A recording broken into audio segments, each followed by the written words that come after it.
வேதம் சொல்லுகிறது, என் ஜனங்கள் ஒருபோதும் வெட்கப்பட்டு போவதில்லை என்று சொல்லி யோவேல் தீர்க்கதரிசி புஸ்தகத்தில் 2ஆம் அதிகாரம் 26ஆம் வசனத்தில் வேதத்தில் இப்படியாய் சொல்லப்பட்டிருக்கிறது.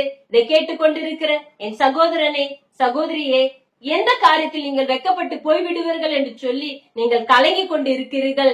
இந்த நாளில் உங்கள் முன் என்னை கர்த்தர் என்னை சாட்சியாக வைத்திருக்கிறார். எனக்கு 3 பிள்ளைகள். அந்த 3 பிள்ளைகளுக்கும் கடையில பால் வாங்க கூட முடியாத சூழ்நிலை.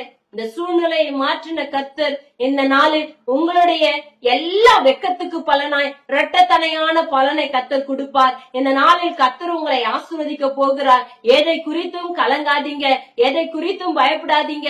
இஸ்ரவேல் தேசத்துல பஞ்சம் ஏற்பட்டது வெட்டுக்கிளியினால. அதற்கு பிறகு சொல்லப்பட்டதான வார்த்தை, தன்னுடைய ஜனங்கள் ஒருபோதும் வெட்கப்பட்டு போவதில்லை என்று சொல்லி நீயும் வெட்கப்பட்டு போவதில்லை. கர்த்தர் தாமே உங்களை ஆசீர்வதிப்பாராக. ஆமென்.